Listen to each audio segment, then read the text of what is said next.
Hey guys, welcome back to the channel, and our new series, Demystified. This new series has long been in the works, and with us now being mostly stuck at home, like most of our lovely community, we decided now was the time. In this series, we will discuss some of the world's biggest transit projects and some of the history and interesting details behind them, all while providing a nice geographical perspective on the transit connections and new infrastructure. For our first video, we have the infamous Eglinton Crosstown line in Toronto, Ontario. Consider following us on social media, stay safe and healthy, and enjoy the video.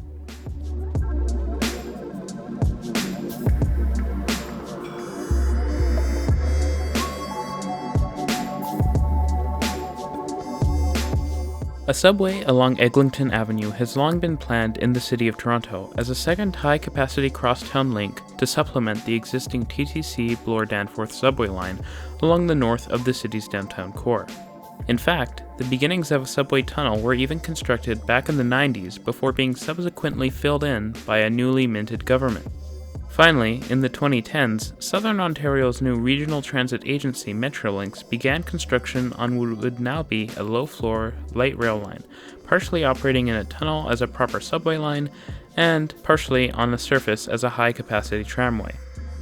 While the long delay since its initial proposal is often bemoaned by Toronto's transit enthusiasts, I actually think the Eglinton Crosstown delay and later rebirth under Metrolinx is quite serendipitous. It's a little appreciated fact that Toronto has two major rail networks, well, three if you count the streetcars.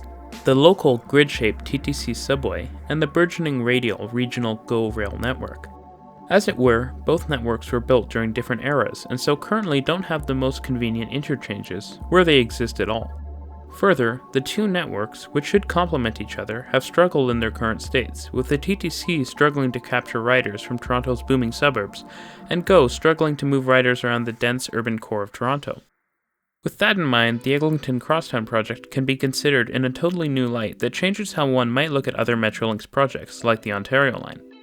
I like to think of the Eglinton line as the missing link that finally properly integrates GO and the TTC. The Eglinton Crosstown links two of the most important GO lines in terms of future ridership growth to the TTC's most used subway line, with a dedicated grade-separated transit line from Mount Dennis GO Station all the way to Laird. The new link between the Barrie and Kitchener GO lines and the Yonge and University Spadina subway lines massively improves the convenience of TTC services for use by commuters from the major growth areas to the city's west and north, while the link also allows for convenient access to Yonge Street and Midtown Toronto for commuters who previously may have not considered GO Transit. Furthermore, the eastern at-grade section of the crosstown from Laird all the way east to Kennedy Station on Line 2 provides a new higher-capacity local transit service to replace one of the city's busiest bus routes, while linking up to another subway and GO line in the city's east end.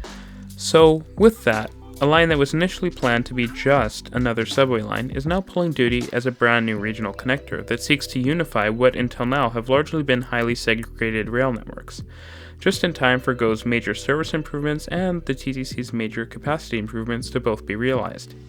And the future of the crosstown is also bright. With a few modifications, the line could eventually operate in a fully grade-separated right-of-way all the way to Don Mills in the east to meet up with the long-awaited new downtown subway line.